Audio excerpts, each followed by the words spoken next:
Good afternoon. Welcome to a City Commission work session for the City of Largo, Tuesday, February 9th, 2021. Like we do all of our work sessions, we're going to start today's meeting with a business spotlight for a local Largo business. Thank you, Mayor, and hello, City Commission. Today, I am pleased to introduce our guest, Amy Davis, business partner of Buccaneer Glass and Mirror. They're located at 700 East Bay Drive, Suite Number 1, and actually just moved to this new location in November. Buccaneer Glass and Mirror is a family-owned and operated business that was founded in April 2017 by Timothy Butera. Timothy has worked in the glass industry since 2006, and with his passion and experience, has built a team of knowledgeable industry professionals. With that, I will go ahead and jump into our first question. So Amy, will you tell us more about your business? Sure. Tim and I we're engaged. We've been together for 11 years now, but he has been a glazer for about 15 years. He's always done commercial storefronts, curtain walls, windows, showers, anything glass related. And in 2017, he wanted to do something on his own. He felt compelled that he wanted to do something on his own. He's always been a hard worker, very knowledgeable, great work ethic, great quality, and he just wanted to do it on his own. And I said, okay, well then let's do it. So it first started out, home-based, like a lot of businesses, doing it out of your garage or a shop, and getting set up with the right vendors, and doing your own marketing and advertising. So for about 3.5 years, it was all home-based, and we had an opportunity to get our own retail space where customers can come in, open to the public, and look at different models of showers, different types of glass. The bread and butter is, frameless glass shower enclosures, but we do a plethora of other glass services such as custom mirrors, antique mirrors, tabletops, glass enclosed cases as well. But frameless shower enclosures, by the time the 3-year mark came up, we looked at the statistics, and shower enclosures was his main request from customers. So, and it's worked out very well for us. That's great. And I imagine now with just people being home more in general, Yes. they're doing more home projects and Yes. calling you all more for that Exactly. service. The pandemic, everybody was just doing some kind of remodel or update. Yeah.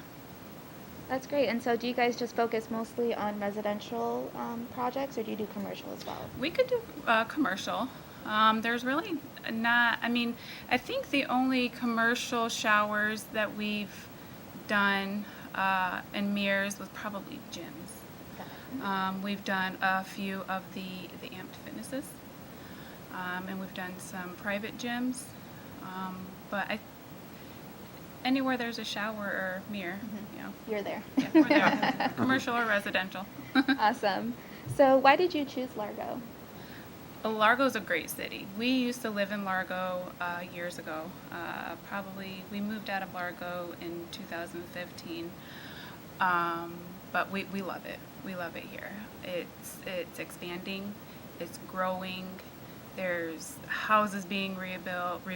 There's companies opening, and I'm just attached to Largo. We like Largo a lot. So. I can agree with that. I'm a little biased, but Largo's great. So, as a growing business, what are your challenges?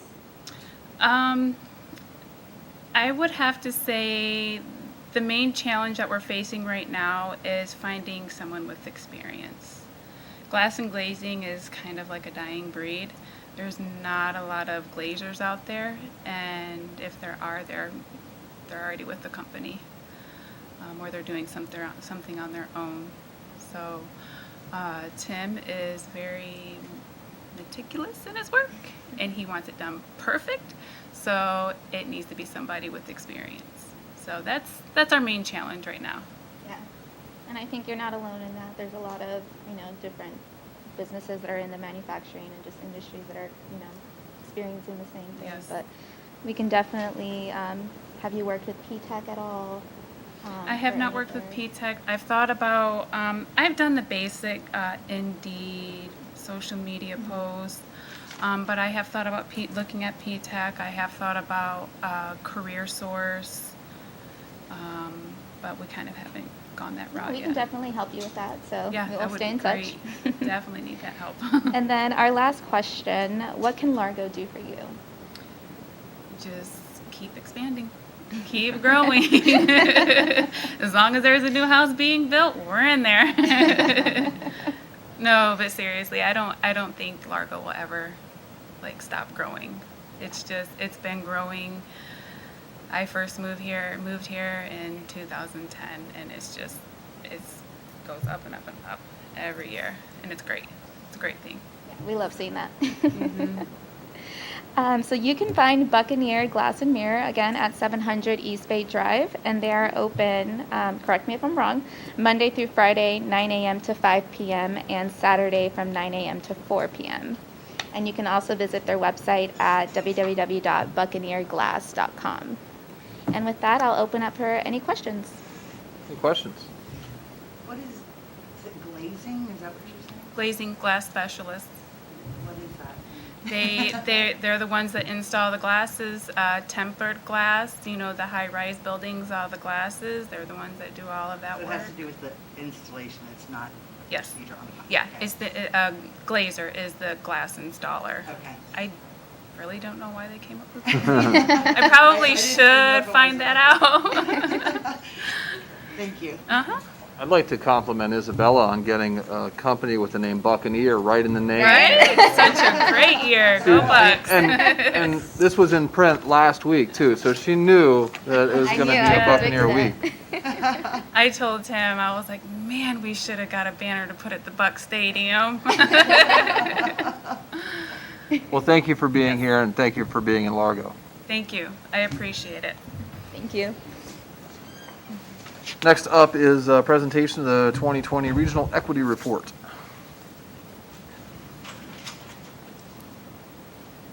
Hello, good afternoon.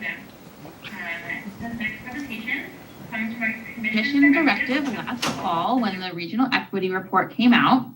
The data that will be shared focuses on key opportunity areas for the city of Largo and Pinellas County. And at the commission retreat last Friday, there was wonderful conversation about the need for more information and data about diversity, equity, and inclusion.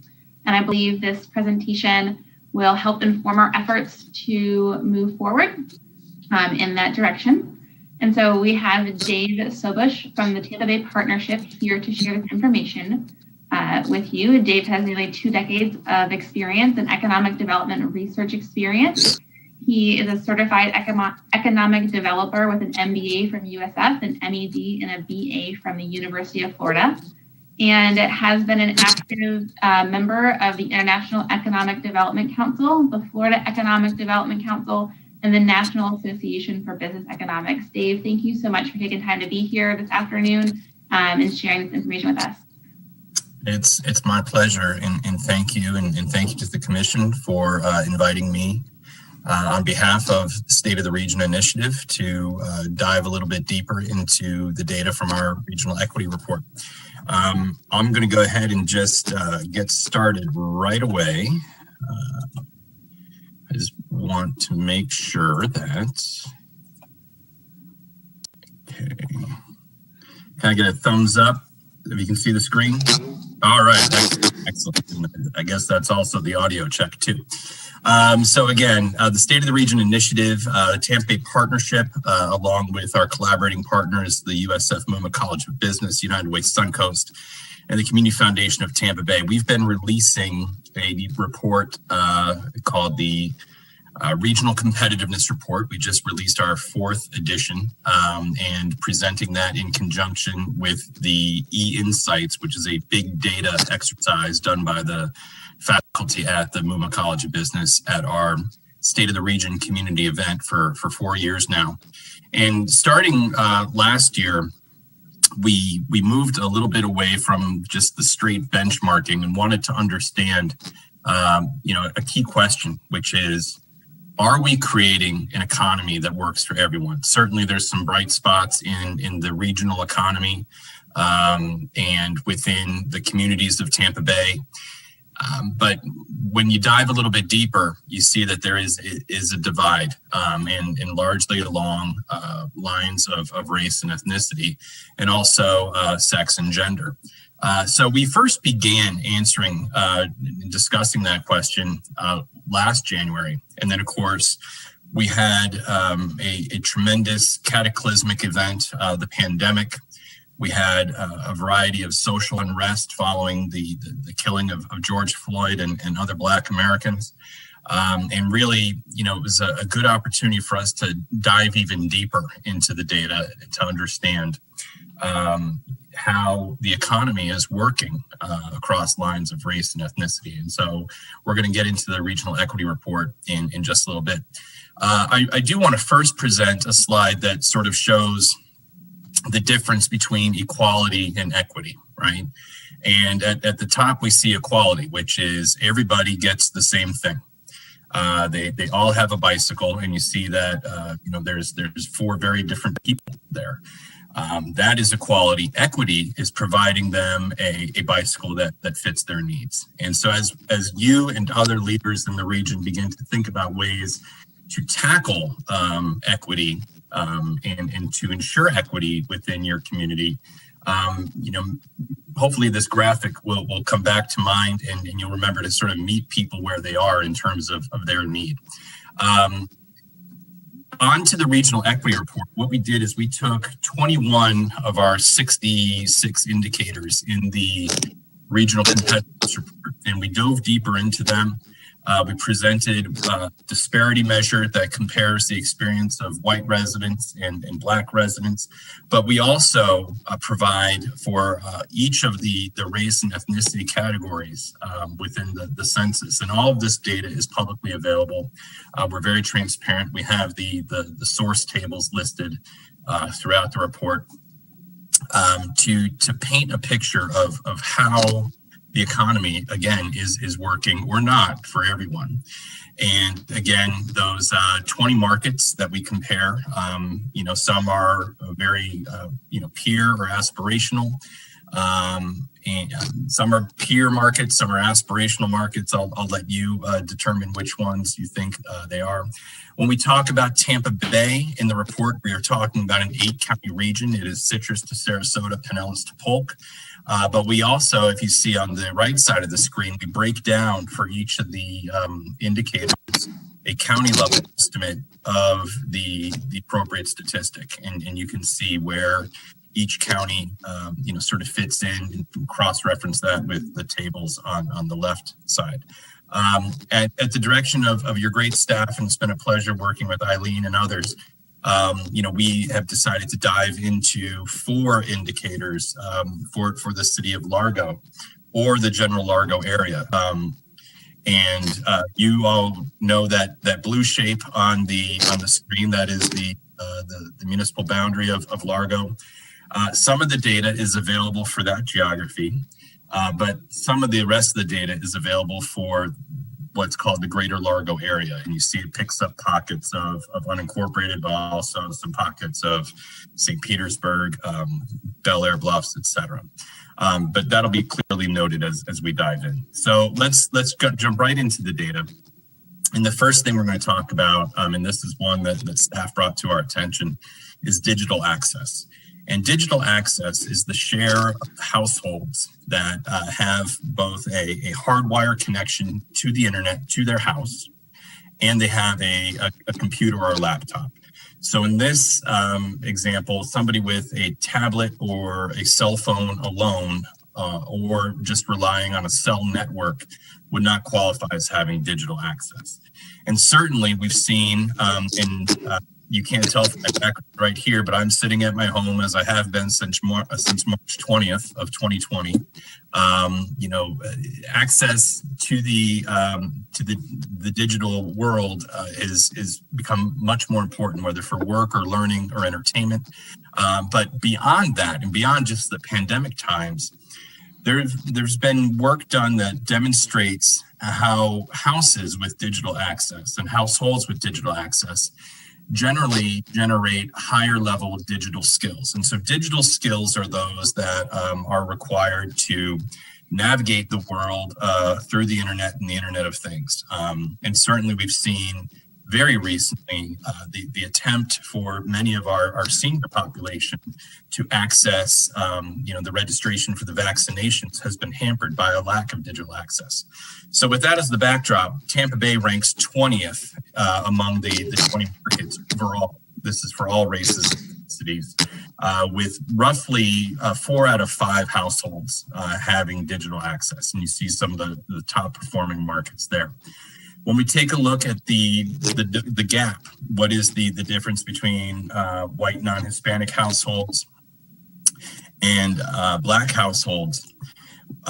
We see that there is a slightly smaller gap. It's 18th instead of 20th. But what we note here is that for both Black households and white households in Tampa Bay, they are below they're at the very bottom, rather, of the national rankings or the rankings in our comparison market. And within Tampa Bay,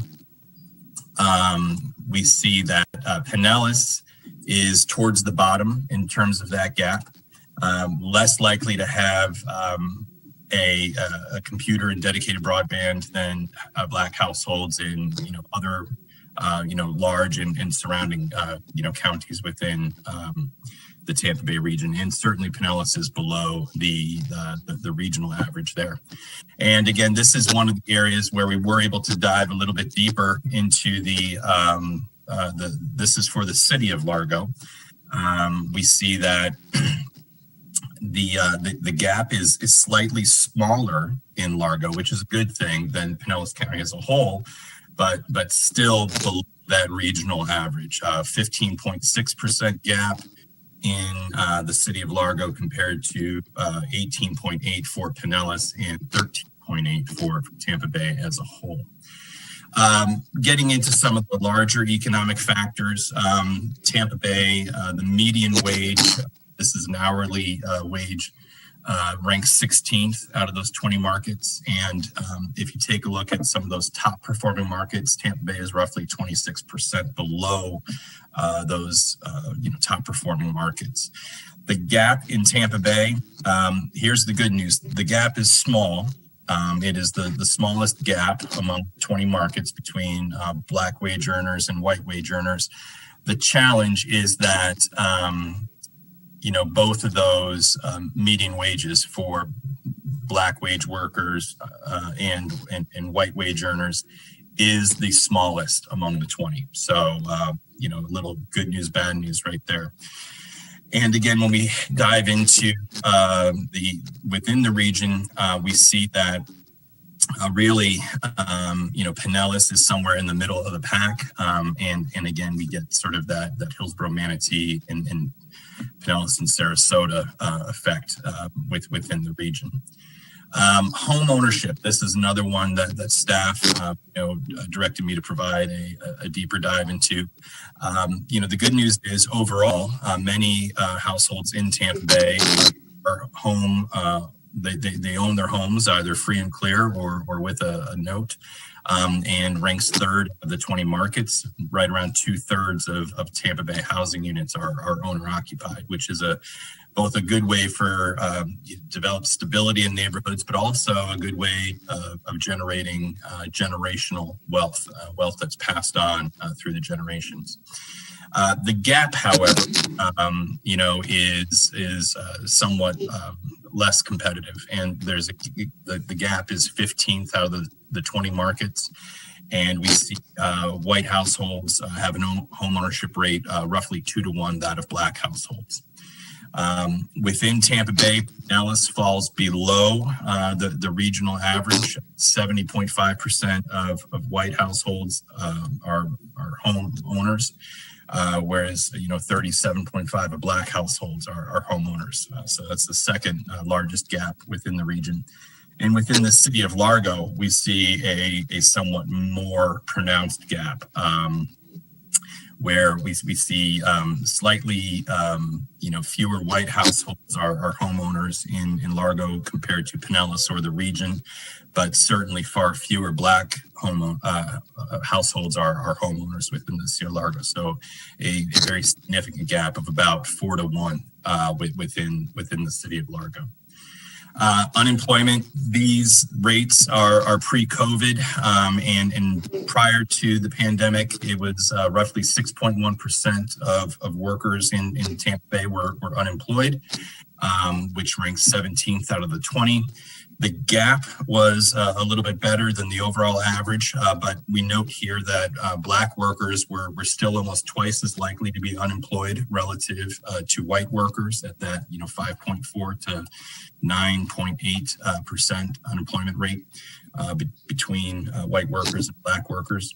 And here in Pinellas, and that should, I'm sorry, that was from his presentation. It's roughly 2-to-1 within Pinellas County. Again, that 5% to 9.1% within Pinellas County. Poverty, certainly not the best measure of financial instability, but one that is relatively easy to track and to track by race and ethnicity. The good news is that Tampa Bay's poverty issue is roughly equal to that of the nation as a whole. The bad news is among our comparison markets, it is below the median. It is 15th out of the 20. The gap is right around that same neighborhood, 16th, where we see roughly 2.5 times as many black residents live in Tampa Bay, live in poverty compared to white residents. Within Tampa Bay, Pinellas has the second largest equity gap at 15.8%. And again, that roughly 2.5 factor for poverty. Youth poverty, this is looking specifically at residents aged 17 and younger. Roughly 1 in 5 children in Tampa Bay live in poverty. And when we take a look at the gap between black children and white children, it is more than 1/3 of Tampa Bay's black children, and that is the highest rate among the 4 Florida metropolitan statistical areas, or MSAs, which are Tampa Bay, the Orlando region, Jacksonville, and then South Florida. Those are ones that we track in the competitiveness report and the equity report. And the gap in youth poverty, unfortunately, this is an area where we see Pinellas County, having the largest gap and almost at a 4-to-1 rate, between white children and black children in terms of poverty. And within the Largo area, we see that, whites are relatively more likely to live in poverty compared to Pinellas County as a whole. And blacks are also slightly more likely, but the overall gap is, not quite as pronounced. The working poor, these are people that are working full-time throughout the year and still live in impoverished conditions. And at 2%, that means 1 out of 50 full-time workers in Tampa Bay lives in poverty. And this is another area where staff directed me to do a little bit of a deeper dive. The gap is the same as the overall ranking, where we see that Black workers in Tampa Bay are 2 times as likely to be living in poverty compared to white workers. Within the counties of Tampa Bay, Pinellas does slightly better than the Tampa Bay average. It's 2 to 1 instead of 2.5 or so. And within the Largo area, and again, this is that larger, not just the city limits, but that red box I showed you earlier. The gap is substantially larger in the Largo area, where full-time workers of white workers are 3.6% of them are living in poverty, compared to more than 1 in 10 Black workers working full-time living in poverty within that greater Largo area.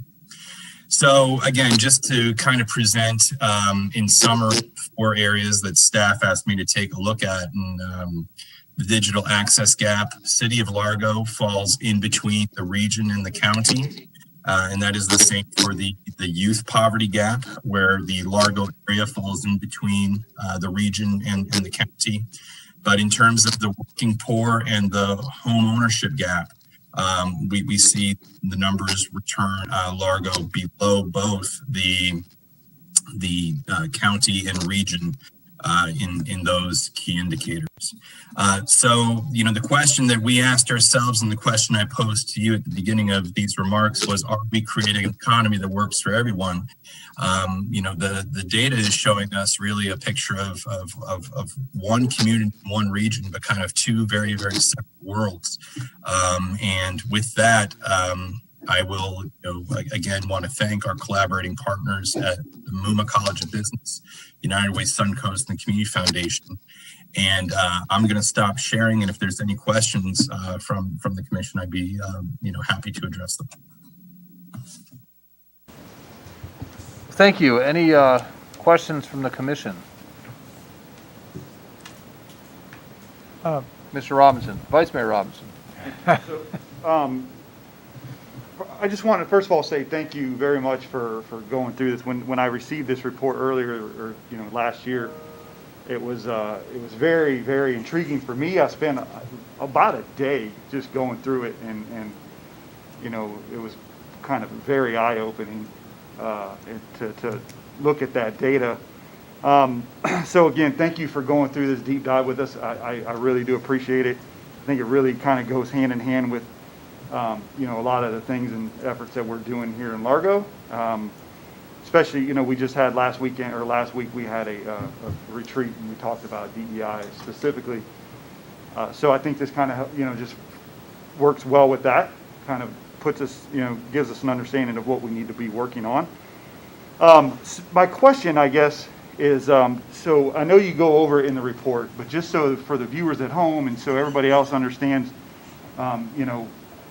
the data itself, how can you just briefly kind of explain how you collect that data, and just so everybody has an understanding of how that's done?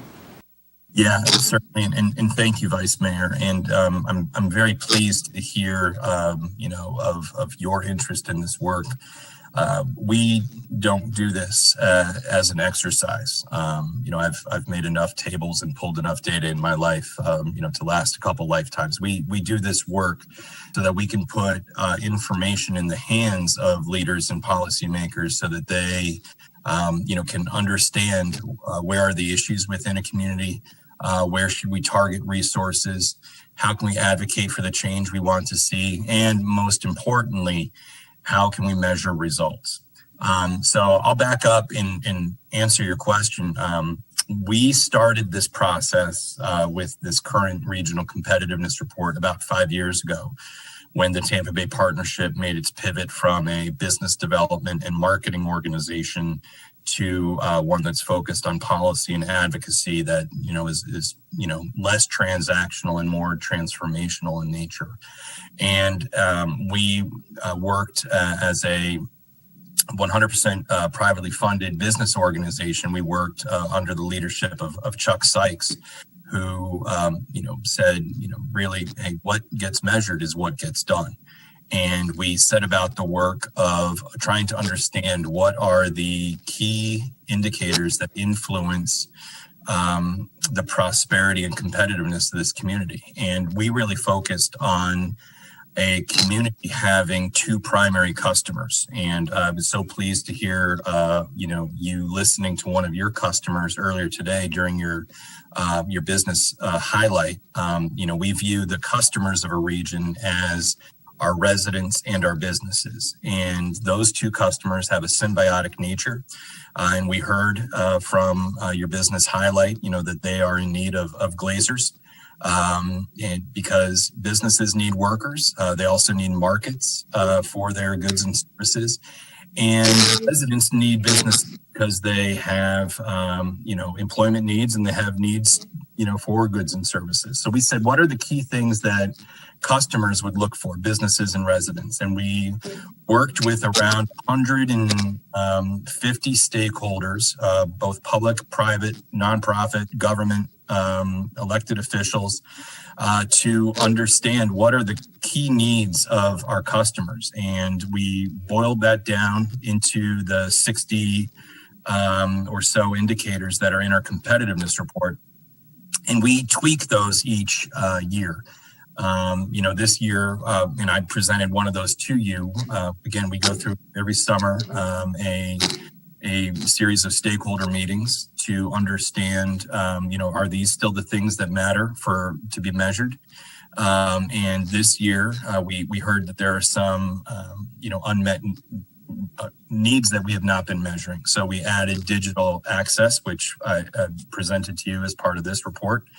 We also added a metric of mental health care providers per 10,000 residents, and also kindergarten readiness, as that's becoming more and more apparent as a key driver of academic and prosperity for individuals. So long story short, we go through a very elaborate and thorough process engaging the community. And in the end, both the competitiveness report and the equity report, they are community documents. And I really just view myself, and as does the rest of the team under the State of the Region initiative, as the stewards of that process and that document. And again, so pleased that leaders such as yourself are utilizing it in the manner it's been intended. All right, thanks. I love the data. So I sit here and listen to you all day, but I'm sure there's some other questions or comments. But thank you very much for everything. You know what? I didn't even really answer. The short answer is all the data is publicly available. And I just grab it from the census. But the process of understanding what are those key indicators, that is very much a community co-created process. Thank you. Commissioner Gerard. Thanks very much. This is an excellent report, and I will be diving into it much, frequently here. And I do have a couple of questions, though. When you speak about, for example, full-time people with full-time work still living in poverty, below the poverty level, are you looking at individuals or households, or what is the metric? What is the basic unit that you're measuring? So that the full-time worker poverty rate, the first thing you understand is, is this person a full-time worker? Which, have they worked, on average 35 hours a week over the past 12 months? And then it does tie back, Commissioner, to their household situation, because the poverty level fluctuates based on the number of individuals within a household.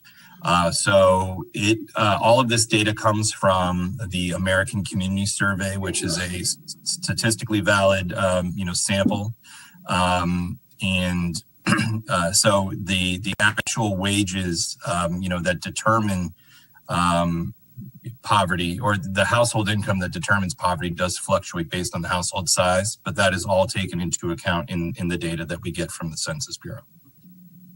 So if you have two people in a household and they're both working full-time and their combined income is below the poverty level, then of course that's the poverty level, right? But if you have one who's working full-time and one is a single person, their poverty rate or poverty the wage that they would need to escape poverty would be lower than that for a household where there are two workers and two kids or something of that nature, where you have a household of four. And I mentioned in my comments that the poverty rate is not a perfect predictor or the best indicator of financial instability. Number one, the poverty rate in Largo is the same, or the poverty wage in Largo is the same as the poverty wage in New York City or San Francisco. It's a standard number across the United States. There is a great body of work being done by United Way nationally, and many of you may have heard of the ALICE report. And ALICE is an acronym that stands for Asset Limited, Income Constrained, and Employed. And what the ALICE work does, and that really builds upon poverty metrics, is it takes into account the local costs for the things that families need, not just to survive, but to kind of keep their head above water. And what's interesting in that ALICE data is for families with children, childcare expenses are by far the largest slice of their expenditure pie within the whole set of household expenditures. So, that's probably a good resource, and I can send that to Eileen, and she can distribute to the commission if you haven't seen it already. But the ALICE report from United Way. I've seen some of that, but I would love to see a complete report. Also, and this has probably been asked before, how do you come up with the comparative market? So we have Pinellas, Tampa Bay, versus Seattle, Portland, Denver, San Diego. Is it market size or what? Yeah. So that is kind of the art versus the science of this benchmarking report. And this is why I'm glad that I can not say I came up with these, but that 150 or 160 stakeholders have kind of settled on these. And really what I'd like to say, well, first let me describe the process was really very much brainstorming. What are some communities that you feel are peer or competitor? And actually we got a lot of that feedback from our economic development organizations. The question I asked them is, when you are working on a competitive project, and I used to do that for a living at Pinellas County Economic Development, who are you shortlisted? Who are you competing against? The business will say, we're thinking about Pinellas County, we're thinking about Atlanta, we're thinking about Charlotte. All right, so those were kind of the easier ones. And the other question I would ask is sort of, who is it that you hope Tampa Bay grows up to be later on? What are some markets out there where you say, wouldn't it be nice if in 20 years, we, kind of had, the level of prosperity, and I will go to my grave, not identifying which ones people said are the aspirational, or I guess I just, maybe I put a toe in the grave a moment ago because I identified some of the peer and competitive ones. But, what I encourage users and viewers of the report to do is don't look at, Tampa Bay compared to any one single market, but rather step back and look at the 19 as a whole. We did put a little bit of analytics behind it where we said, what are some communities that have a large percentage of tourism as their economy? What are some that have a large or larger retiree population? And so you certainly see, kind of Phoenix, as part of that retiree population. But who has military installations? Who has a research university? We also very purposefully included 3 large Florida markets in the analysis so that we can understand, is something a Tampa Bay, issue, or is something a Florida issue? And, generally where we see all the Florida markets at the bottom of something, we say this might be, a policy that needs to be better tackled at the state level, versus, something where Tampa Bay is kind of on its own within the metrics. So, another very long answer. I think the simple one is, we asked our stakeholders, who are some of the peer and competitive markets that you'd like to know how Tampa Bay, benchmarks to. Thank you. I had a question about the frequency of at what frequency do you expect this report to come out? I like to see how our numbers improve over the next 5 years, 10 years, or whatever. So when can we see another one of these? Yeah, well, we're hoping to replicate this work each year. With the cadence of releasing a equity report in the summer and the competitiveness report in the winter time frame. And again, the equity report is fully derivative of that competitiveness report. It takes a little while to synthesize some of the data, but certainly we'd be looking forward to releasing one in the August or September timeframe. Thank you. I really enjoyed the report and look forward to getting more information outside of this meeting. Something that came to my attention just recently, and I sent to staff to Joan Vernon Recreation, is that you talked a little bit about the digital access. Comcast is offering grants right now to cities called Lift Zones, and they're trying to target neighborhoods where in community centers and stuff like that.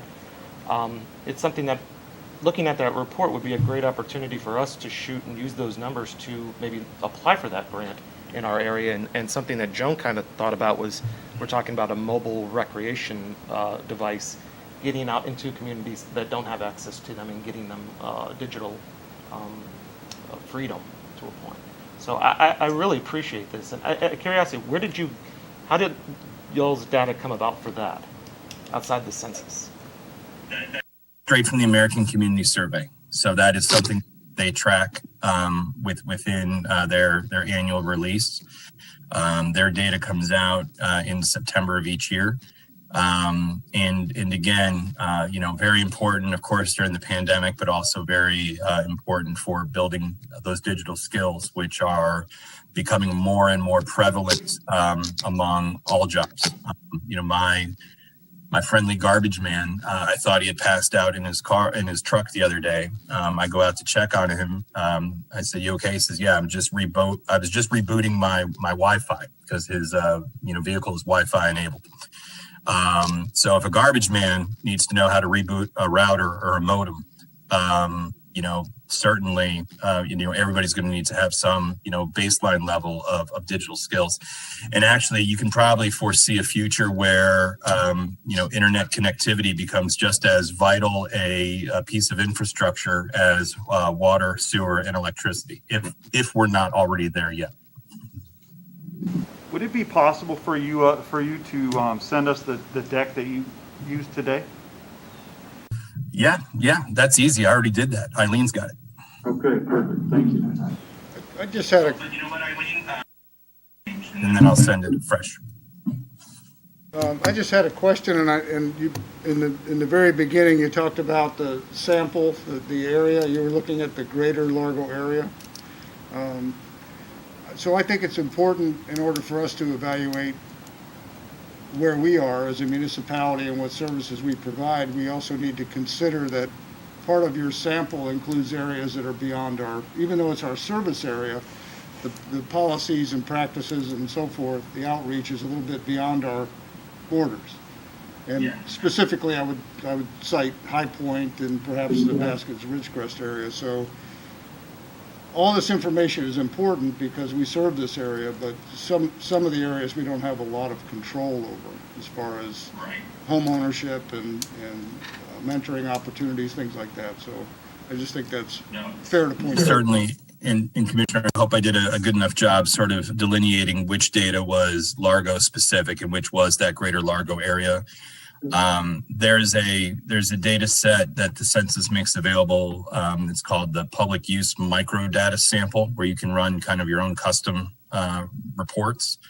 But in order to provide statistics with a level of certainty, they can't get as finite as a city. So they basically will take a large county like Pinellas or Hillsborough and chop it up into, 8 administrative, kind of units of analysis. But it was important. But you're right. Every piece of data needs to be taken with a little grain of salt.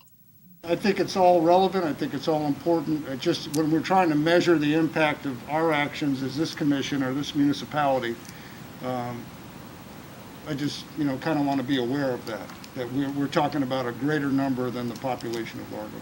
Sure. And that's, if it's the sort of thing where, the data is, important to understand for the city of Largo, there's ways that you can go about surveying your own residents to understand, what that looks like. With a properly constructed sample, you'd only need to get 396 responses to have a statistically valid sample. Thank you, Dave.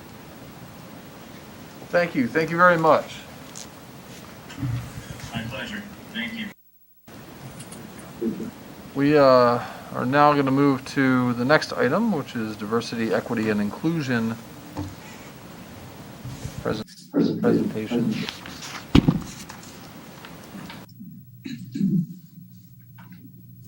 Hello, can everyone hear me okay? Yes. Great. So thank you for the opportunity to present this evening. Eileen's going to join me shortly here. But for those of you remotely, or I may not know, my name is Kate Oyer, and I'm the Communications and Engagement Director for the City of Largo. In Dave's presentation that we just heard, the Tampa Bay Equity Report, the data certainly identifies there's opportunity to create a more equitable community and the importance of this work surrounding diversity, equity, and inclusion. Last week at the City Commission retreat, we had the opportunity to create some common terminology, specifically surrounding identities. We talked about ensuring we are using an equitable lens when planning and delivering city services. And we discussed ensuring we are building a safe, welcoming environment for people to share their unique identities and how that affects participating in city services. So understanding that diversity alone is a very complex topic. Where do we start to operationalize these principles? So that's what we're here today, to catch you up on work that's being done in the organization to operationalize those. The organization views strengthening our commitment to diversity, equity, and inclusion as an opportunity to intentionally align with broader efforts of social inclusion, but also necessary work to advance our strategic initiatives. DEI principles support our focus on sustainability, public health and safety, and community pride, and specifically advances our initiatives to foster a community where opportunities exist for residents and businesses to realize their full potential, and work to support a vibrant intergenerational community that attracts residents and businesses. The city of Largo is increasingly racially and ethnically diverse, with nearly 30% of Largo residents identifying with a race other than white. Hispanic and Latinx individuals are now the largest and fastest growing minority population in Largo, making up over 12% of our population in 2020.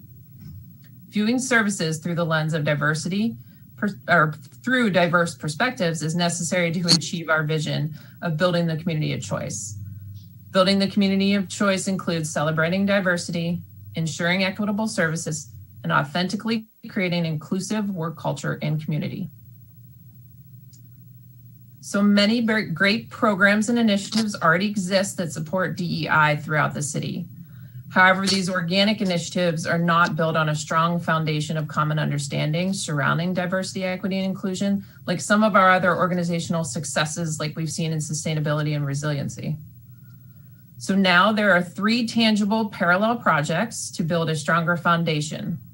These include leadership workshops with the executive leadership team, 2 DEI-related playbook projects, and an overarching communications and engagement plan that Eileen will dive into in a few moments.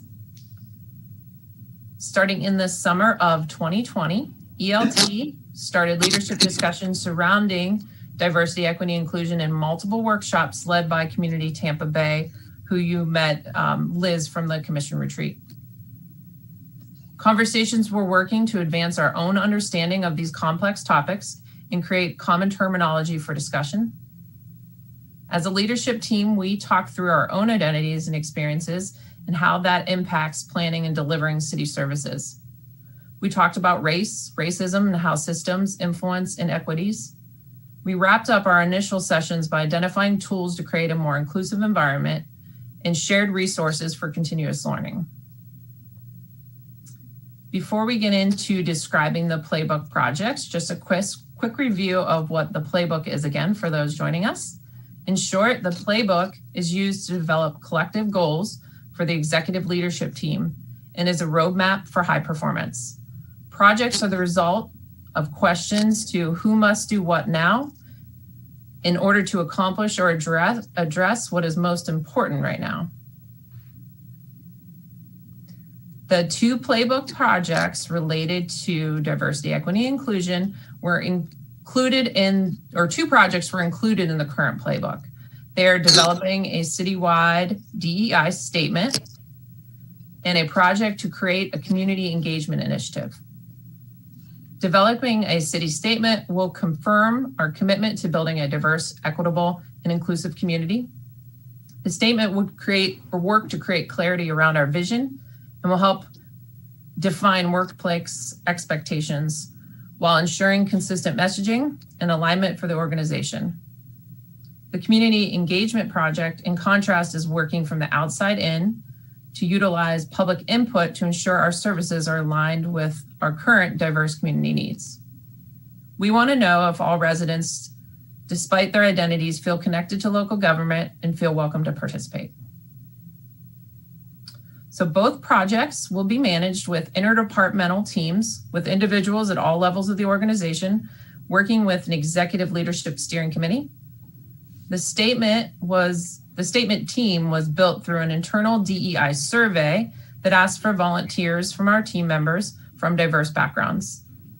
The community engagement team will be collectively managed by the existing community outreach committee, and they're already working and have strong relationships in our community.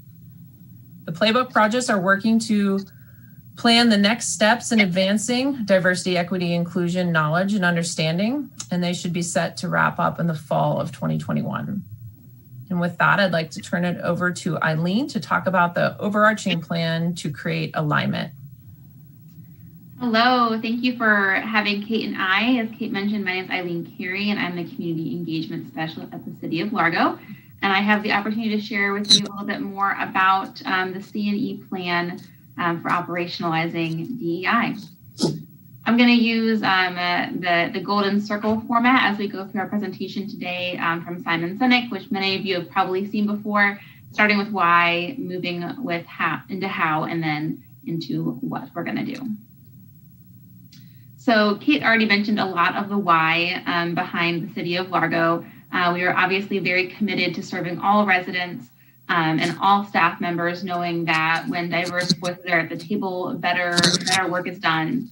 Also clear alignment with our HPO principles and the strategic plan. So over the past few months, we've been hard at work laying some foundation that is going to inform the future of DEI at the city. So Kate mentioned those ELT workshops. We also worked with the Masters of Public Affairs program at USF, and they completed a study for us learning about what barriers residents might face to participation with local government. And then we also did an initial inventory of DEI initiatives within our Team Largo staff. So part of our inventory of department-specific initiatives, we really wanted to learn about what grassroots passion-led initiatives are happening at the city that we might not know about to be able to create better success toward alignment of city initiatives. We got a really positive response, and the two most well-known initiatives are the Read Woke program from the library, as well as the Lunch and Learn storytelling group that branched off of a supervisor's coffee chat. And we also have our cross-departmental outreach team.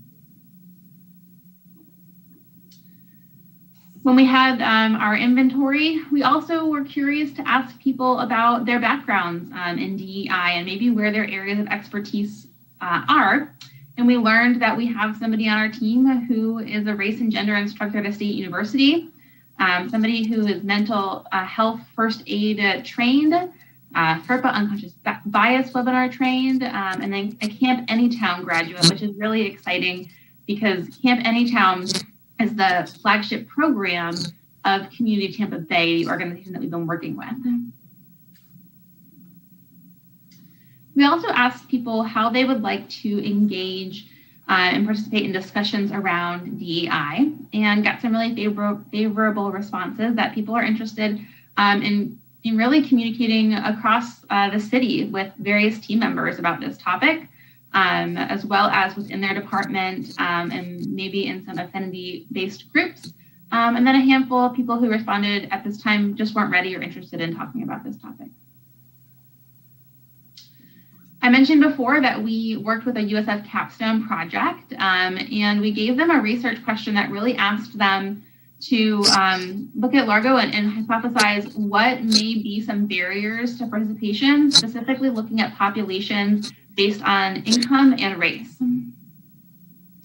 We worked with this group and we met with them about bi-weekly through the fall semester as they went through their project proposal plan and literature review, as well as connected with some similar cities. And at the end of their project, they came up with a few actionable recommendations. A few listed here are the idea that we could have some mentoring programs with minority populations. They found a program happening in the city of Clearwater. They also found a program called Lift Lakeland, where they have regular community input initiatives. They found in Mission Viejo that there are children and youth scholarships and recommended we could do something similar. And they also looked at Santa Monica and the city of Deerfield Beach as aspirant cities for their social media accounts and activity. So those are the things that we've been working on and have completed. The direction that we're going is to have some community conversations, working closely with Community Tampa Bay to listen to our community, to hear community needs and hear community input, as well as do an internal workplace culture survey and have conversation around the opportunities we have in the city of Largo. So moving into the what, Kate already mentioned a lot about the Playbook project initiatives that are in the works. And we will be working on those community conversations and the initial team member workplace culture survey and conversations, hopefully coming in the summer. And through the summer and fall, we will be informing the Playbook project with any information that we learn and helping DEI move forward within the city. And we thank you so much for your time and support as we move forward and are happy to address any questions or concerns or comments. Thank you, Eileen. Any questions? It looks like you covered everything. Thank you, Kate and Eileen, for joining us and for a great presentation, and we look forward to the next steps. Thanks. Have a good night. Thank you. Next, we'll talk about fences. Kind of goes against the inclusion theme. Well, maybe we're tearing them down.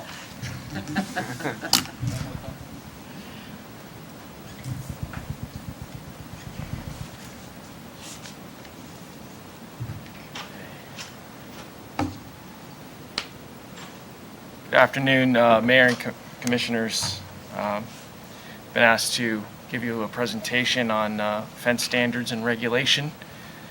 So I'm going to cover, beginning with some of the principles of our strategic plan and getting into the kind of the nuts and bolts of our comprehensive development code and how we regulate, why we regulate, the standards we have. I'm going to share some visual examples and also some issues and challenges that the planning and development services and staff has with the implementation, and open it up for a little discussion.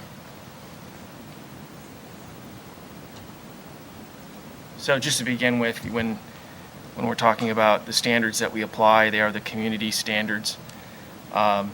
And we always try to keep in mind, and I impress upon my staff when we're dealing with customers, our vision is to be the community of choice. And so within our strategic plan and that vision, we have our focus areas: sustainability, public health and safety, and community pride. And believe it or not, fences touch upon all three of those focus areas.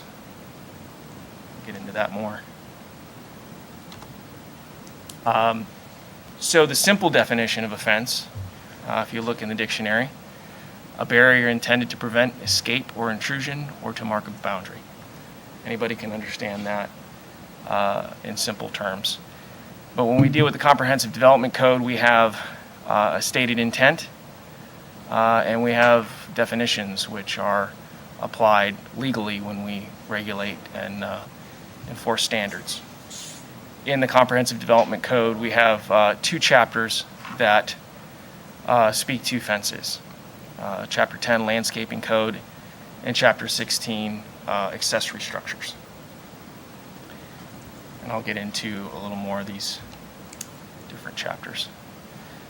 Chapter 10, the Landscape Code, its purpose is to separate potentially conflicting land uses and to provide attractive boundaries, improving the city's image. These buffers are required along site perimeters to screen unsightly uses, structures, glare, noise, parking, and all those externalities that could come from a property. And when you have 2 properties of different uses side by side and how they're used, the activities on them. Fencing is considered part of landscaping. I know traditionally we think of landscaping, we think of plants, but it includes a variety of plantings as well as that physical structure, sometimes berms and other things. But the fence is a key part of landscaping and protecting properties from those externalities that come from the subject property. So fences are required in Chapter 10 as part of the buffers, typically for proposed non-residential uses and along non-residential parcels that abut residential. There are some exceptions. Fence height and material are regulated as part of that.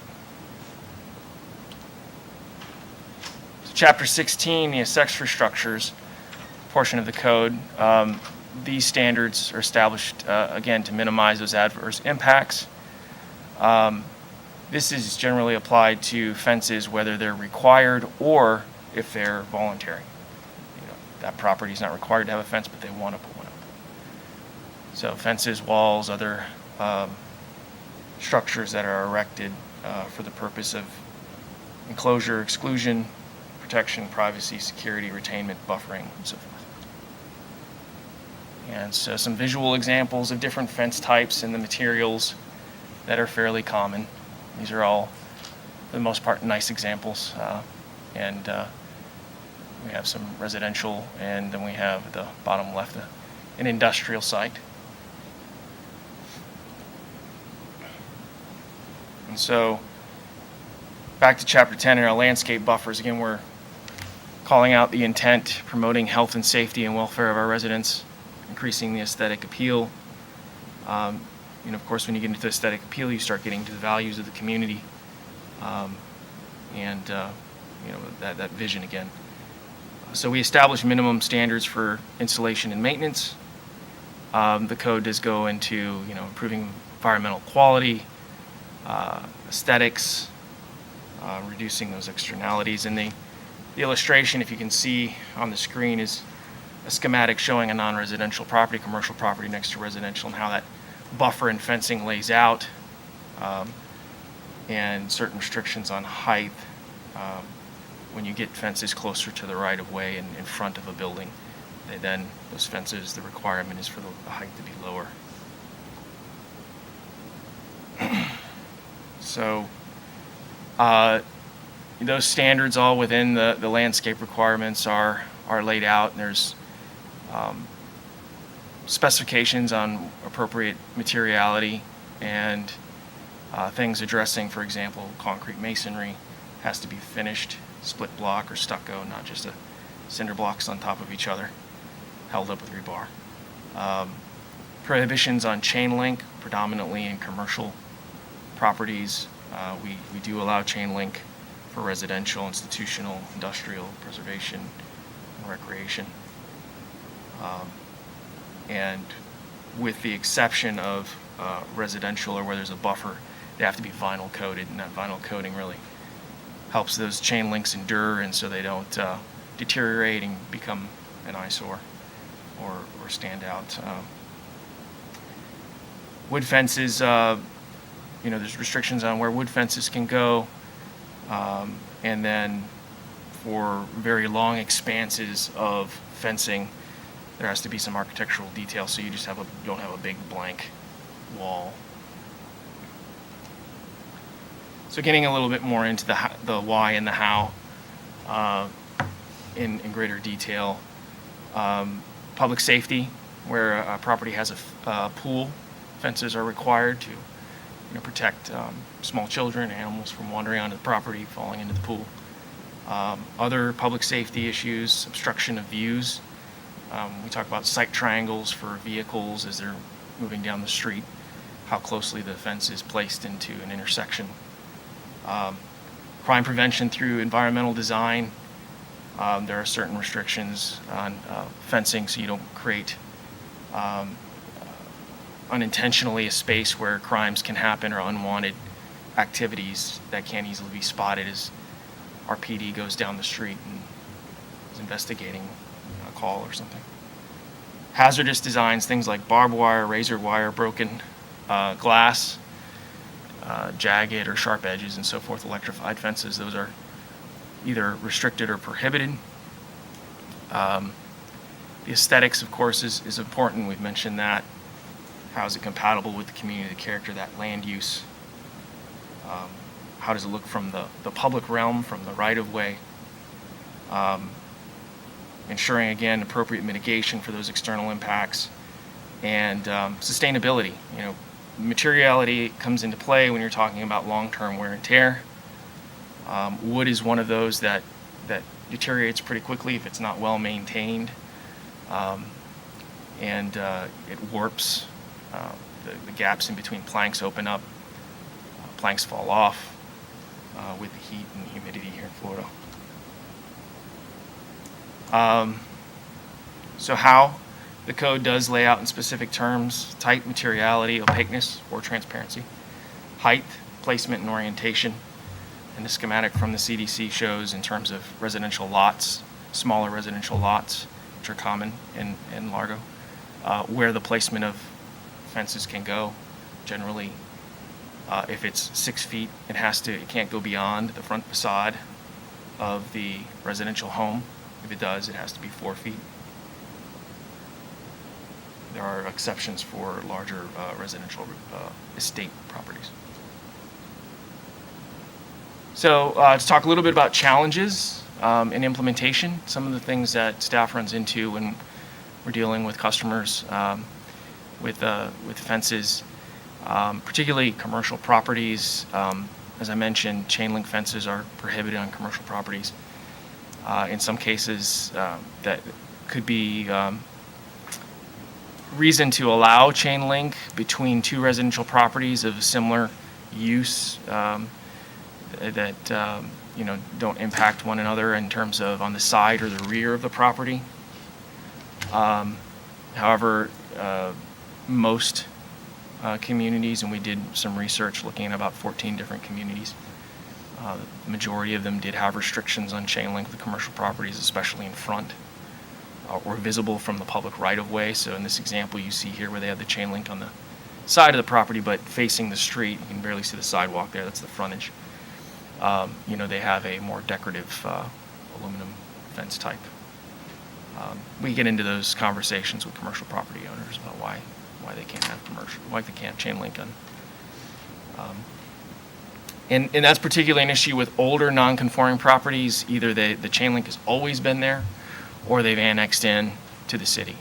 And along with the fence type is the conversation of landscaping. So maybe it was developed a long time ago or annexed into the city, and at that time it wasn't required to have landscaping, but today it would. And so, the code is set up in its authority that when someone starts to make improvements to the property, then they have to bring it up to standards. So when someone wants to replace that old chain link fence, we get into the discussion of, their chain link's not allowed and you don't have any landscaping. That can be problematic when it's adjacent to residential properties. Ideally at that time when they replace it, they would bring it up to standard. A few examples of insufficient screening. Here's a commercial property that backs up to a residential home. And you can see on the bottom there, it shows the dumpster and the parking right up against a residential home. That chain link fence does not provide sufficient screening for the activity that's going on.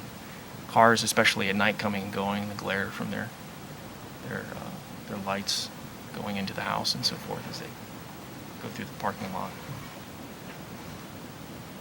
There's another commercial property where you have vehicles lined against the property line with a chain link fence. In the background is a residential apartment complex, and there's no screening there. A couple examples of sufficient screening. We have here, vinyl fencing, which is pretty common with commercial properties. Very durable and capable, clearly opaque. It's going to block those lights as vehicles go in and out at night, early in the morning before the sun comes up. Got a couple examples here of commercial properties, as well as top right appears to be an industrial property. But they also have the appropriate landscaping along with it to add to the effectiveness of that mitigation, making for also ultimately a more attractive barrier. Some other challenges and issues we have. The code does not clearly define when a fence repair needs a permit. We've tried to work with customers and folks and as they come in, but that's one thing that we'd like to amend the CDC and come up with a measure akin to. Clearly this example has probably a full fence replacement. It's probably not the best example, but if there's a couple planks that are falling off or deteriorated, or half a gate one of the doors needs to be replaced, does a permit really need to be required? There are some measures out there, say, your typical fence segment or our panel is 8 to 10 feet, so maybe that would be something that could be considered a repair that doesn't require a permit. But anything greater than that, you certainly want some kind of inspection to make sure it's installed correctly and safe and not going to fall over on somebody. And then, chain link comes up so often. I just wanted to show you a couple different examples of chain link. And, I think these are mostly industrial properties where we do allow chain link, and we allow it in front of the property as well. To a certain extent, oftentimes we get into issues with barbed wire, and it depends on what the property is adjacent to it, whether that barbed wire can be there and if it's facing inward or outward. And then there's a lot of, I think the bottom left kind of is a good example of a lot of older properties or annexed in properties that have chain link that just doesn't provide sufficient screening. And certainly chain link is, if it's not included in a buffer and it's not vinyl coated, it kind of stands out as a kind of very rigid and industrial looking, which in the wrong locations kind of conflicts with the community character we're trying to promote. So, and that's it. Be happy to answer any questions or have any discussions you may like. We are looking for some kind of a motion for if there are any changes in and some of the ones that I mentioned that staff would like to look into to more, at least a consensus, I mean, not a full motion. Thank you. I had a question about it.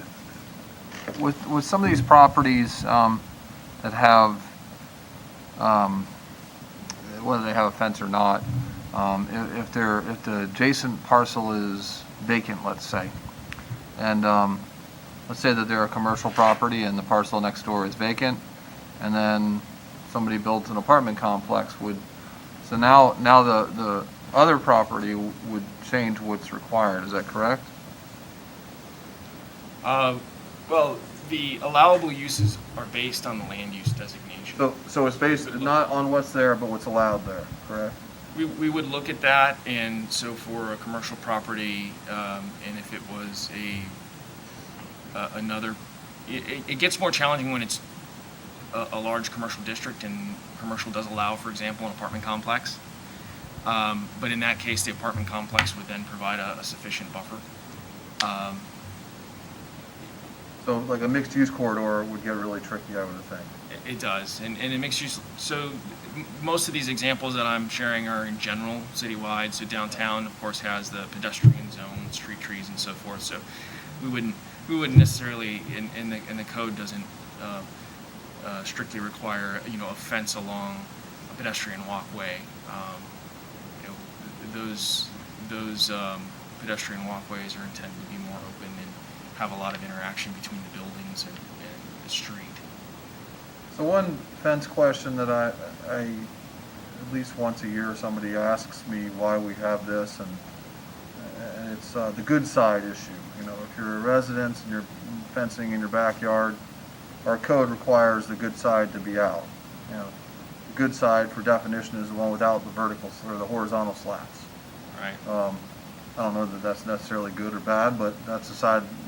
The side without the slats has to be out.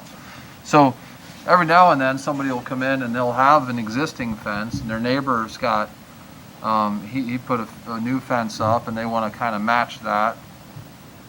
So the neighbor had to put a good side out. Everybody is in agreement, but our code doesn't allow any leeway on that.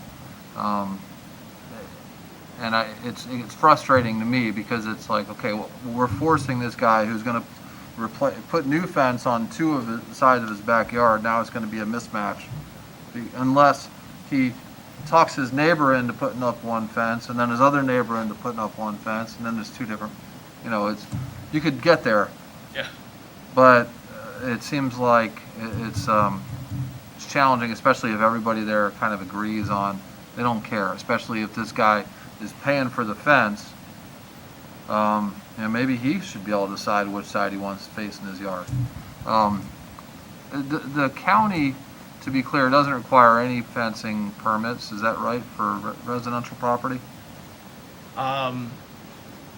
That's a question. I know we did some research on different properties or different communities. We looked at 14 different communities. The vast majority of them do have restrictions on having the unfinished side out.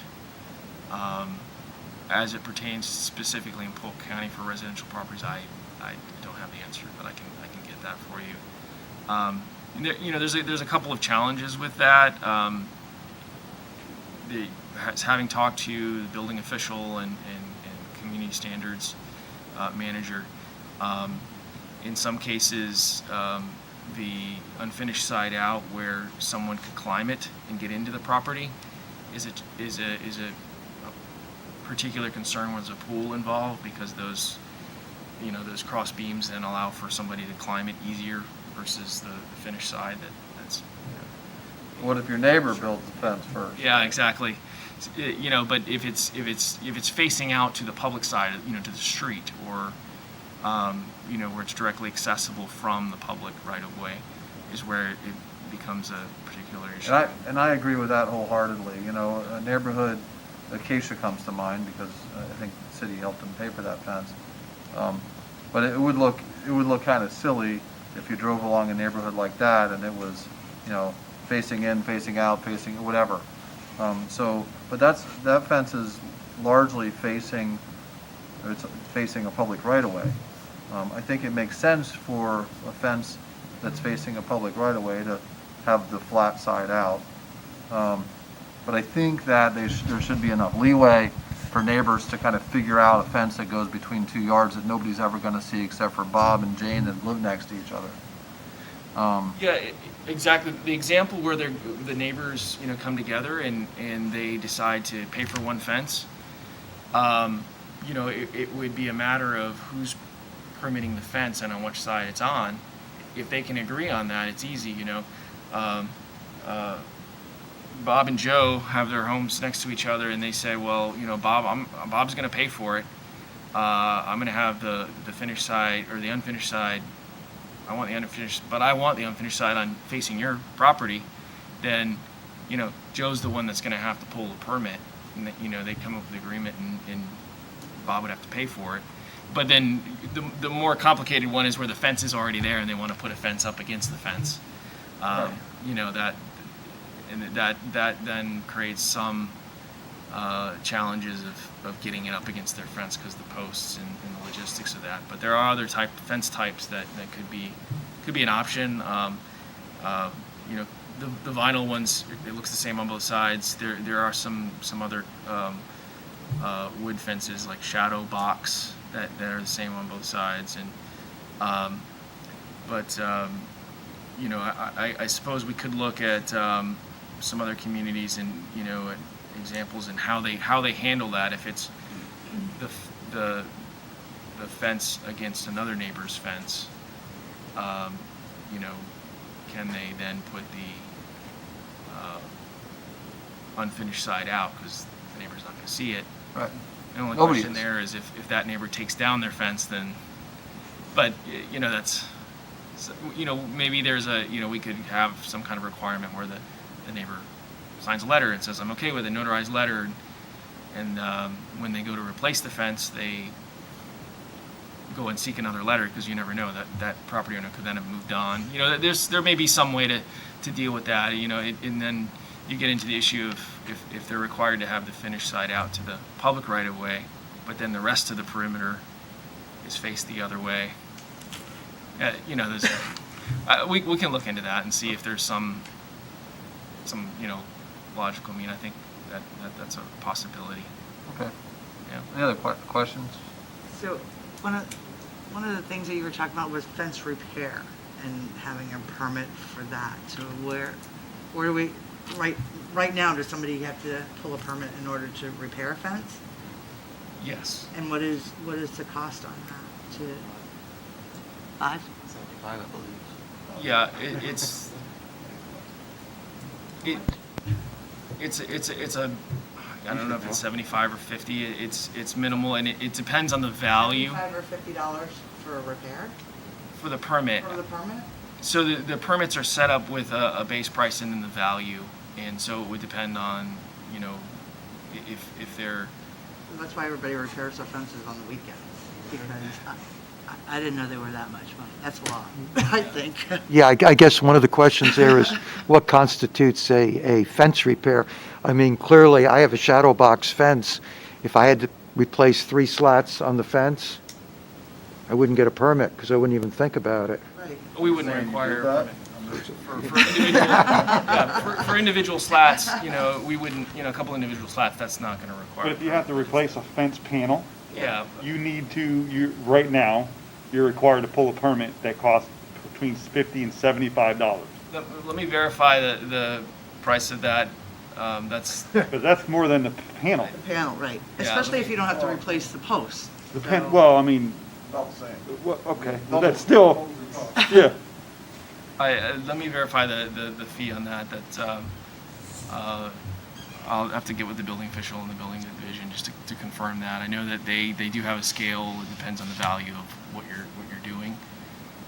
It may be less than that. I want to double check. So right now, there's no real delineator like what would trigger if you're gonna.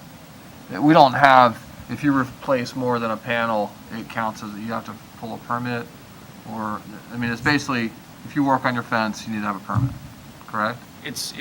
At this point, it's a panel if you're replacing the panel.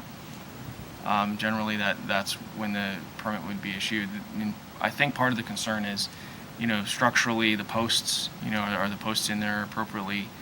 If they're, not appropriately in there, the fence could fall off, could blow away in the wind. So we're looking to better define that in the code. The code does not have a specific fence repair section. And that's one of the things that talking to building and code enforcement, because when they have to go out and someone has a fence in disrepair, they need to handle that. So code enforcement is going to tell them that, by the way, you need to fix this fence because it's unsightly and it's unsafe. I'm not saying there's a pool behind it. I thought you were looking at me, man. A regular old fence, right? So we tell them that you're going to have to fix this because you got some boards down and it's just unsightly and it doesn't look good. And by the way, that's going to cost you $70. Just it doesn't get you any boards. It just gets you the permit to allow you to put 4 screws through boards that you're going to buy at Home Depot. I just think I would lean heavily towards allowing residents to fix their own fences without requiring a permit. If you're changing, the biggest factor I think, I don't know if they're going out to see if there's cement in the dirt on the posts and if they're in right. I'm not sure how much of the inspection involves that. Mostly it's to make sure it's in the right place. So you're not moving it a foot into your neighbor's yard and making your property a little bit bigger over time, because that happens. So that's why a fence permit requires a survey, so you know where your property lines are. That I think makes sense. But requiring a permit for somebody to fix their fence that doesn't change where the footprint is doesn't make as much sense to me. The other question I had, and this is completely hypothetical, but let's say that you have a new puppy on the way tomorrow. Hypothetical. We can talk about that later. Yeah. I will. And you want to build a low fence, a 4-foot or lower fence, somewhere in your yard between the house and the existing fence. Requires a permit, am I correct? A small fence in the interior to contain an animal, I don't believe would require it. I mean, It's like a yeah. run. Well, no, I mean, yeah, but if when you're starting to put in posts that would have to be with footers and so forth, then that's when it would be a structure that would possibly require an inspection okay. for the Florida Building Code. Good. I haven't started on it yet, but go on. Should the code also speak, last year, and we got another one coming up, hurricane season is pretty hard on fences.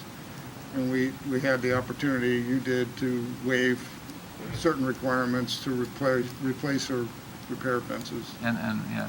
And the same thing could happen, it frequently does, to places like Palm Hill Mobile Home Park where a errant driver drives through a perfectly good fence. Probably ought to address those situations. And I can think of, in my experience at the police department, when a canine officer throws their dog over the fence on a track and we break the fence, I don't want the homeowner to have to pay $75 to fix Or the police officer knocks it over. Or that happens too, yeah. Officer Nardozzi. So there should be language that allows, I think, certain exceptions to the permitting requirements, whatever they may be. And in the interest of cleaning up the community after a storm, I think that's a perfect example. Because if the wind blows the panel down, but the posts are still standing there, to pull a permit to just put that back up there and nail it back to those posts would be. Well, I think, so I think it depends on if the post is good or not, Oh, yeah. right? But then we're leaving that to Jim Bob Citizen to determine whether and I don't disagree that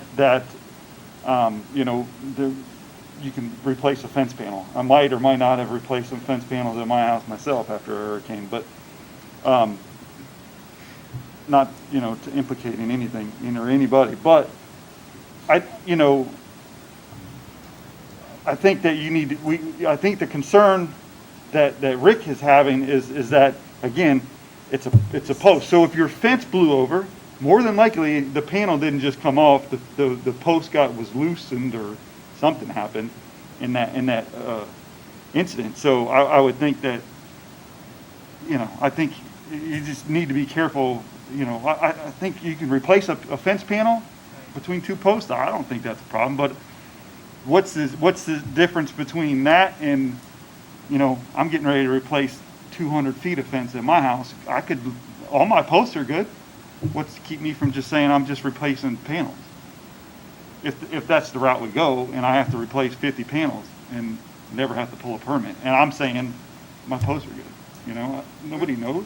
I think we also, keep in mind what we're trying to do in other parts of our code with things like the Angel Fund.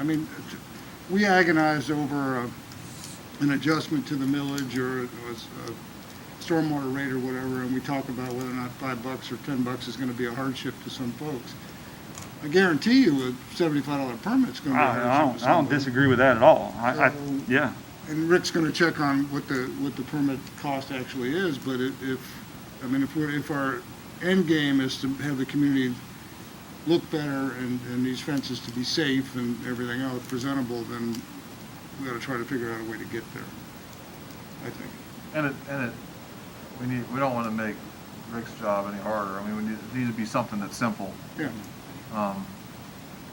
If you make it affordable, then people will, $5 or $10 permit fee. I think more people would be apt to have that inspection done, saying, okay, I'm going to take my panels down, but I'm going to work off the same post, and then have somebody come out and inspect it, or inspect the post before you put those up. But, Well, I think we have to, first of all, we have to arrive at a definition of what is a repair. Well, and I would. So if we have to replace a slat, that's not, Yeah. that's not a repair, that's replacing a slat. But I could see somebody saying, well, if I don't have to pull a permit for a repair, I'll just replace a section every week until the whole thing's done. And then I never have to pull a permit. You see that creativity on home remodels, you pull Sure. it down to a slab in one wall. but Yeah, not yeah, new that's construction. that's something. But, so would it be a percentage of the total length, that has to be replaced or whatever? So, so I've got 200, I got 200 feet of fence. If I have to replace 20% of that, or, what is that, 40 feet? Don't make me do the math right now, But, a couple of sections, but maybe just replacing one section, I don't need to do it. And if it involves a post, but who's going to come up and say, my posts are weak and so I need to pull a permit? Who's going to do that? Right. They're going to go buy a matching section and they're going to nail it up, right? Well, yeah, most people are screwing them off anyhow. So if it's, you can stand a post up just by tamping it in. You don't have to have concrete in it, and it'll hold for a long time. Yeah, you borrow a neighbor's post hole digger. Right. And I'm just saying, I don't know, we're getting into the weeds, but I think we need to figure out what a definition of a repair is, because I think we could just open it up to just about anything. I think replacing a slat is not something that we need to be charging, but at the same time, I also don't think that somebody, to Commissioner Gerard's example, should be able to replace their entire fence, section by section without having it inspected in some manner. Just for my personal edification, because I am getting ready to replace the fence for real. Hire a local contractor. Yeah, well, that's already done. I've put up plenty of fences and I'm not interested in doing that anymore. So, outside of the $50 to $75 permit fee, what do I need to bring in to get a permit? So, Survey? yeah, it's a good question, and I just want to clarify that, the permit fees are not something that planning per se reviews or is part of. So I want to also I may have misquoted what I believe the price to be. So I do want to verify that for the commission. That's fine. So I apologize. Yeah. But you would have to complete a building permit application, provide a plot plan or a survey with that application, and indicate on that a copy of your survey or plot plan where the fence is that you're placing it. Perfect. That's Bring that in any day but Wednesday? yes. Okay. I think you can do it online. You can do it on, yeah, you can submit it What? online. What are we doing in Largo? We're awesome. Moving to chain link fences a little bit. One of the reasons we're talking about this is because of one of our commercial properties out on US 19, who's been there a long time, has a decorative fence. I think some of the pictures were probably from that property. And he's looking to replace his chain link fence, and he was told when he went to pull that fence, or his fence guy was, that he can't put a chain link fence back up there because he's a commercial land use because he's a commercial land use. So they looked into it, and the list is, well, you could be residential and get a chain link fence. You could be institutional and get a chain link fence. Industrial, preserve, and recreational. Did I already say that? So all these other uses except for commercial, and I certainly I agree with the. I agree with the preservation of beauty on keeping things look nice on commercial, but if there's if it's out of the eyesight of folks, then there might be an opportunity to allow for a chain link fence in some of those situations, especially really large parcels. I mean, the fence in the back of that property will probably, in similarly situated properties as well, would probably never be seen by anybody unless they go through the woods. So you showed an example on your PowerPoint that showed a decorative aluminum fence that abutted up to a chain link fence. Is that not something that you could do as a commercial property? No, that's that property. Okay, so he's wanting to replace that. He wants to replace the chain link part because it's But he's not allowed to replace the chain link. The chain link is not allowed. It has to be, according to right now, it has to be the decorative aluminum. No, Or- it could be vinyl. It could be masonry. It could be The cost is significantly more. yeah. I'm assuming. Fencing is rather expensive, I'm coming to find out. So, the chain link, I'm assuming, even if it was, right now, if is not a commercial, but any of the uses that the mayor just talked about, if they put in a chain link fence, it has to be vinyl coated, or is that correct? Where chain link is allowed and required in a buffer, it has to be vinyl coated. I thought, I'm probably wrong about this, but I thought you were allowed to put a chain link except for on the frontage. No, let me clarify that for the commercial properties, chain link is prohibited. Anywhere on the commercial property. Correct. And so just, what is the thought process, what is the reasoning behind that? So the aesthetics is one thing, community character, and again, the buffering aspect of it, when it's adjacent to other less intense uses, particularly residential. So they could put up that aluminum fence, right? Which is, I'm assuming if you're talking about using it as a buffer, so you wouldn't be able to see through it, whether it's wood stockade fence or PVC fence, but you could use that. The example that was shown was that aluminum stockade style fence. In the front is where we see that example and where I know, we but that's allowed what you it. would have to replace it with or some other sort of, right, so. But that's not cheap either. That's No, that's exactly what my point is. Yeah. My point is that Everything out. That looks like it's butts up against the woods. That's why it's chain link to keep probably whatever out. But if you were a commercial property and you were required to put up buffering, and the fence is one thing, but aren't you going to, doesn't a lot of that also require some kind of planting? For new developments or developments that are, redevelopments that are significant enough to trigger that, bringing it up to that standard. Most of the issues that we have with chain link fence are older properties that have been around for a long time, that have always had chain link, or they've been annexed into the city and the county had allowed it. Okay, but if you've been annexed in, or if you're grandfathered, you don't have to change it anyway until it wears out, and then you have to change it. Correct. And at that point, could you put up your chain link and still, of course, then you have the added expense of having plantings, but that enhances the buffering and the character. So you have a very good point in how we've dealt with that typically, and those issues is if it's just the fence they're replacing, we would require them to put up an opaque fence. The code has not been, strictly interpreted that they'd have to then, rip a pavement and then put in the plantings and the irrigation and all that, unless there was some type of an improvement of significance that triggered that to bring the whole site to standard. That's where we get into, the level of redevelopment that's occurring, whether it's what we call small scale or a large scale development that triggers everything to be brought up to standard. So in the example that we're talking about, would they be required to put an opaque fence up to replace the chain link fence? Yes. It would have to be opaque. It couldn't be the example that you showed with the aluminum fencing.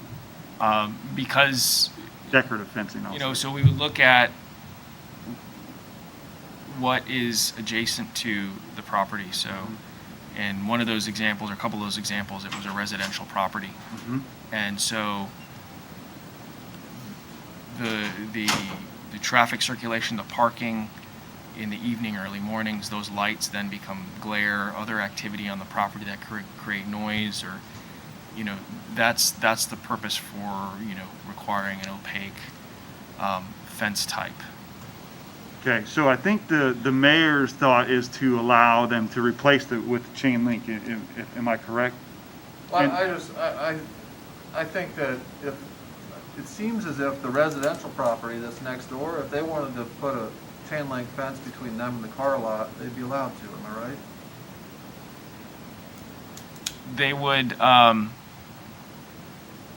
We would require them because of the non-compatibility, the difference of uses to put in an opaque fence. Even though they're a residential property, they're allowed to use chain link fences?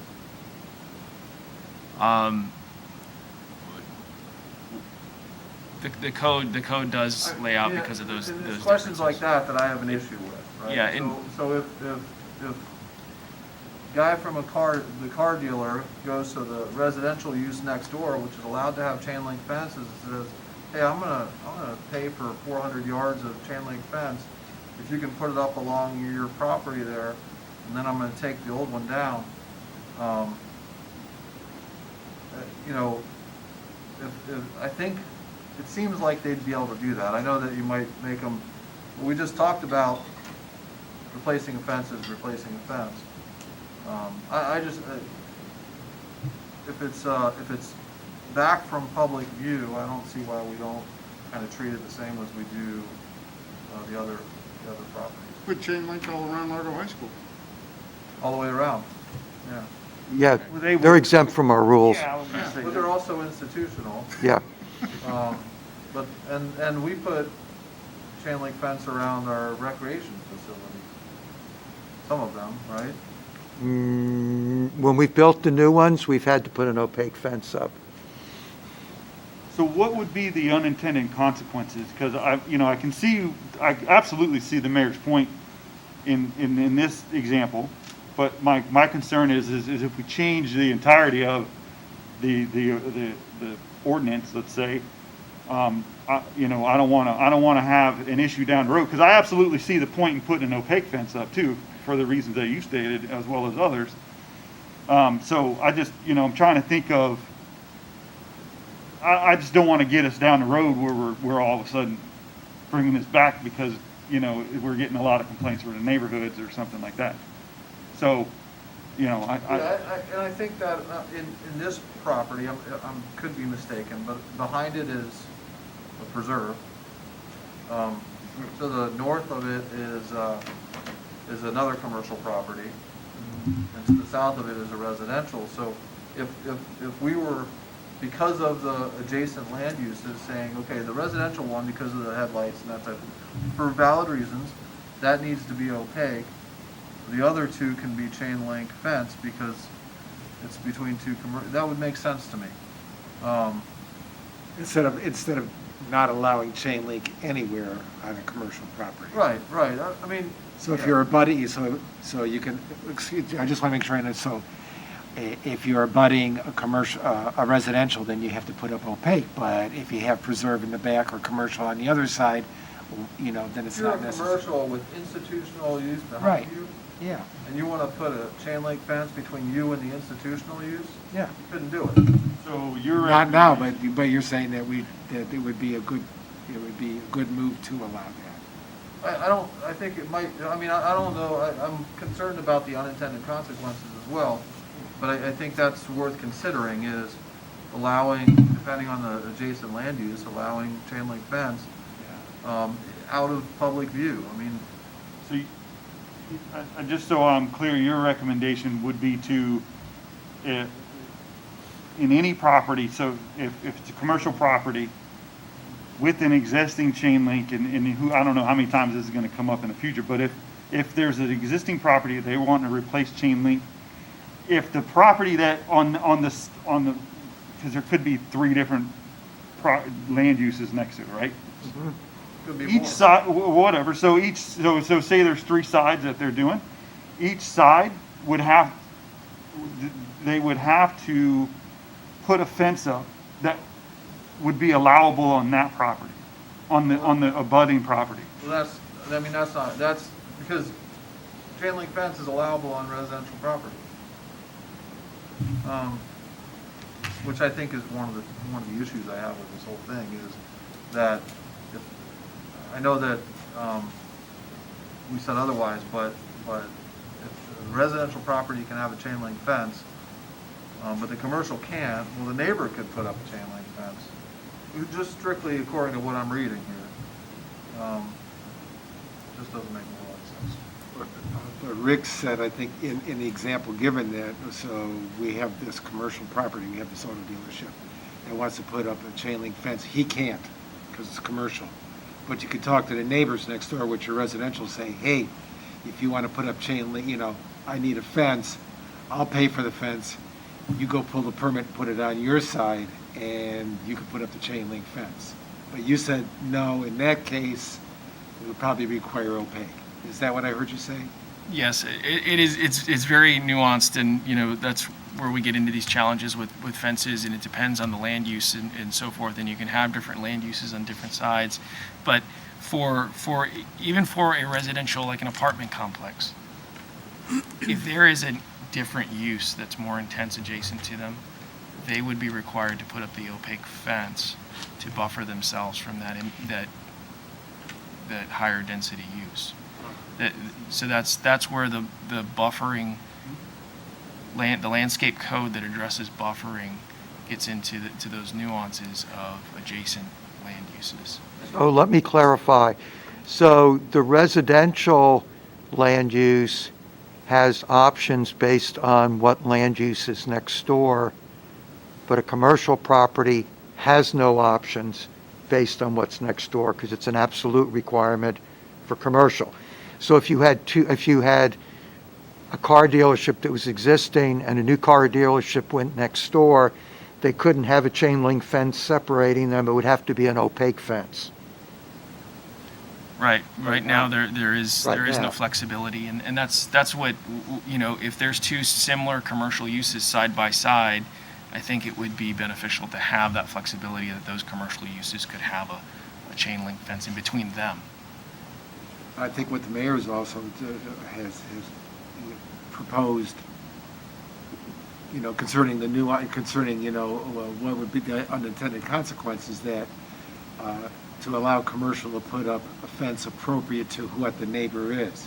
So between commercial and residential, it's got to be opaque, but if you have commercial and preservation or commercial and institutional, go ahead and put up the chain link, it's okay. Commercial and recreation, I mean. Yeah, right, yeah. Property- Commercial and anything but residential. Soccer complex. Yeah, commercial and anything but Yeah, residential. So how long has this fence been there A originally? long time, I don't know, 30 years. And has it bothered anybody? I mean. Well, that- I mean, that's, yeah, that's, I that's just- Told to take it down. I mean, it's a, Yeah. that you can't, if it's not like, hasn't been a problem, and it's not something that's visible, right, but then you're legislating specifically to a property. I understand that, but. Yeah, and of course, you're also, you know, the question of grandfathering comes up too, you know? You're grandfathered now, but, you know, if you would need to make a change of 50% or more, you know, or whatever, then you have to go by current code. Right, and I mean, Commissioner Holk, I completely understand what you're saying. I do, you know, absolutely. You would think, and I'm sure that's exactly what the landowner thinks, is that, hell, this fence has been here for 30 years, I'm just gonna slap a new one in here. Yeah, but. And then he comes down here and now there's an issue. And so I completely understand what you're saying, and but I also don't wanna go down the road where we're like, well, you can do it. And then we end up, like I said earlier, you know, what are those unintended consequences that we run into down the road, or, you know, that we didn't think about this evening, so. I mean, I agree. There's another unintended consequence depending on what we decide to do with this sort of thing going forward, is we might close the door on some future annexation for some guy that's in this exact situation, who says, you know, I'd love to annex, but I'm probably gonna have to replace that fence, so maybe I'll just wait a while. You know, because I'm sure that's what the owner of that property's thinking, you know. Maybe I shouldn't have been so quick on that. So I understand all the That's not the only reason. reasons abutting I mean, I live close to Largo Med Center, you know, so I get all the noise and light pollution and noise and everything from there. But, so I understand the purpose of it, but. They need to put up an opaque fence then.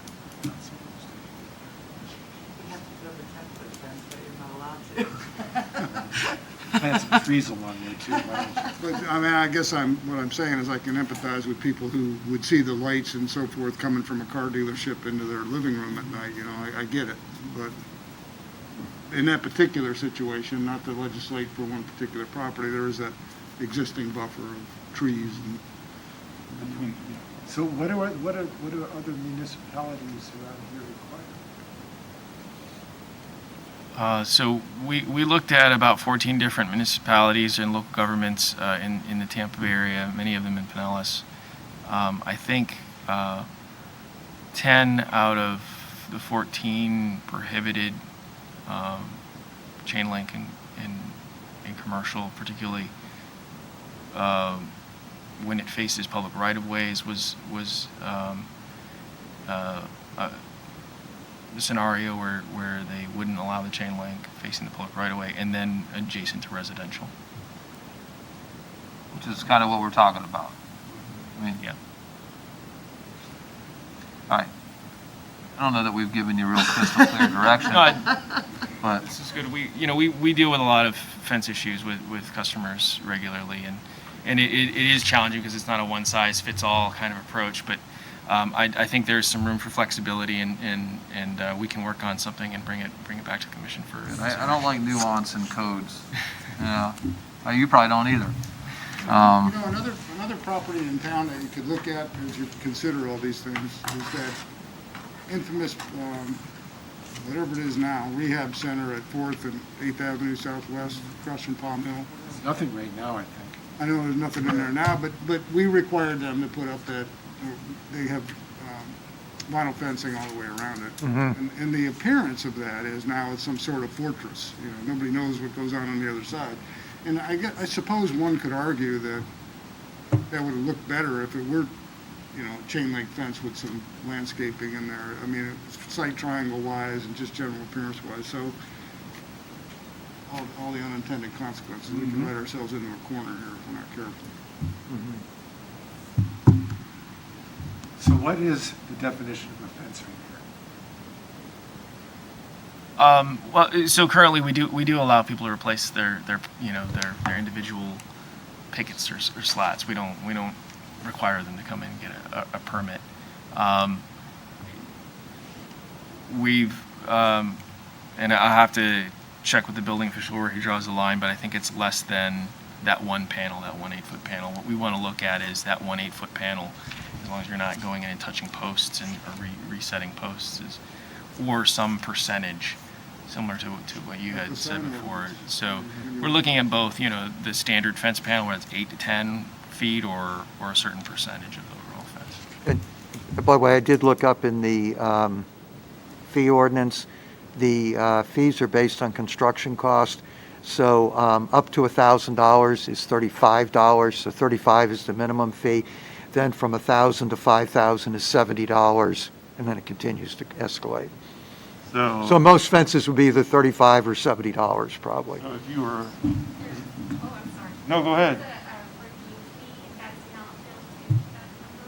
So what the building plan review fee is 30% of whatever that fee that you charge. So now you're adding the review fee, and then if cleaning gets added, that's another $20. So it does add up pretty quickly once you factor in the review fees. I'm just curious how much a permit's gonna cost for my new fence. Yeah, so that planning review fee would only be in the situation where they're replacing a substantial amount of fence and we're checking setbacks and other things, site triangles and so forth. They wouldn't be for a simple repair. You said 30%? 30% of, let's say it's $35 because it's under $1,000 construction. So you would charge 30% of that $35 for your initial fee. So it'd be $45.50 for repair under $1,000.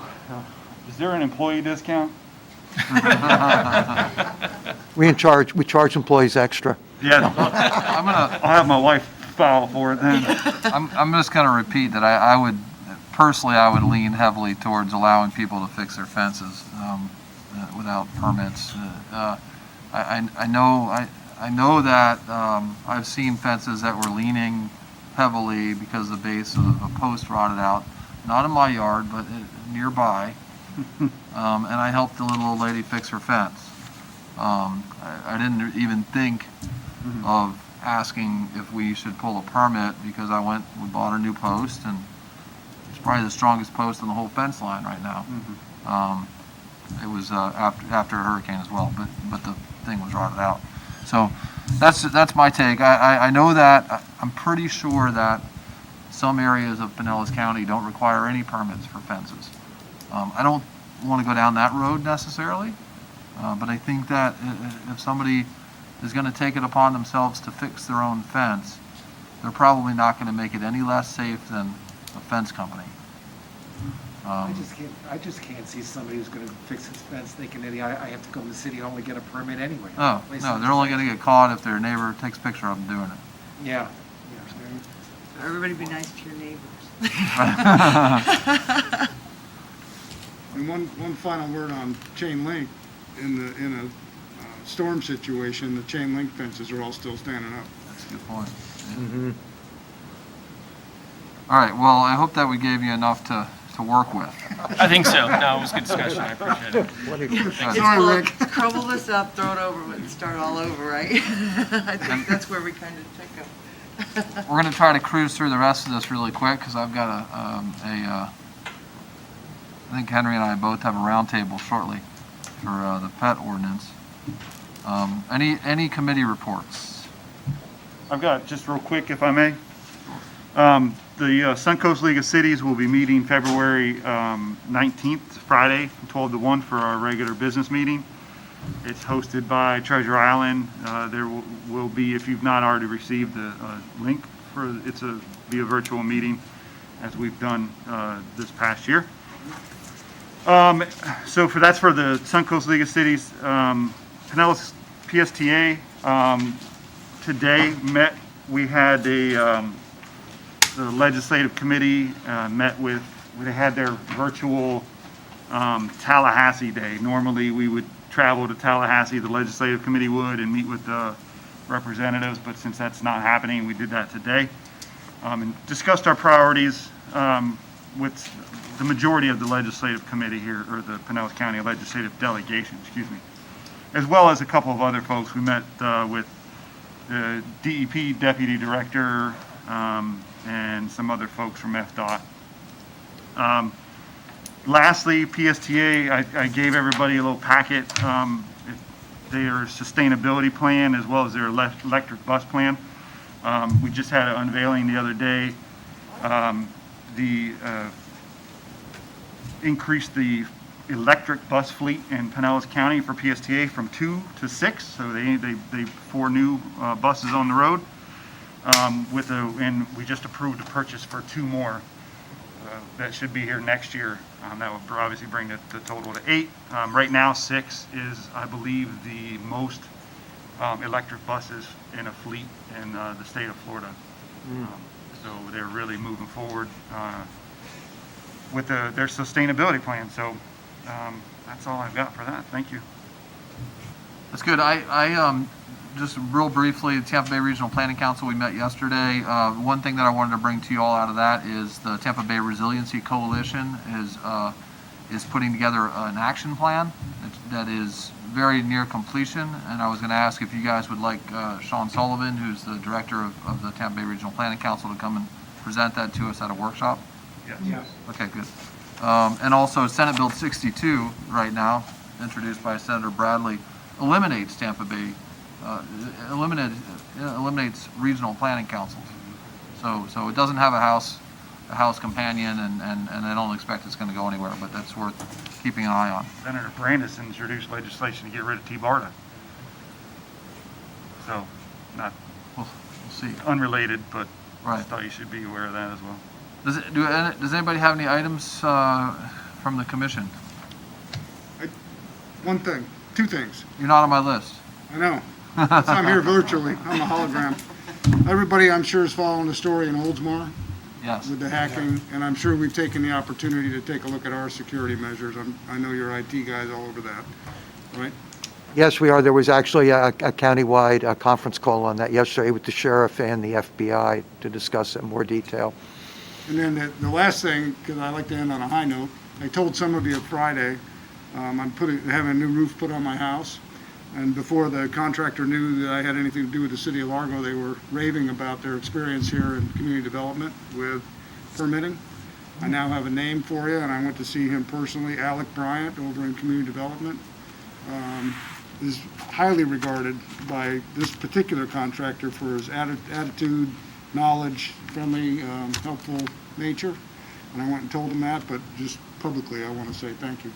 Nice to hear that. Mm-hmm. Can I just say congratulations to the Tampa Bay Buccaneers? Yeah, go who won the Bucs. Super Bowl, in case anybody didn't know. Also want to say thank you to Brett Phillips from the Tampa Bay Rays. He had an auction at Evermore, not an auction, raffle. Thank you, that's the word I was looking for. At Evermore Cafe last weekend I think he signed about 10 of his jerseys. And she had a fantastic event over there all day long. It was Great turnout. yeah, very much so. And then lastly, Henry, there was a discussion earlier about the Alice report. A couple years ago, we had discussed that. Would we be able to maybe in the future discuss that again at a work session? Sure. That's all I had. Thank you. Very good. If there's nothing else, action items? Yes. I had a request by Mayor Brown that staff determine whether Pinellas County required fence permits. A request by Mayor Brown that staff schedule a presentation by Sean Sullivan on the Tampa Bay Regional Planning Council Sustainability Plan. And a request by Vice Mayor Robinson that we schedule a work session presentation on the Alice report. Sounds right. Meeting is adjourned.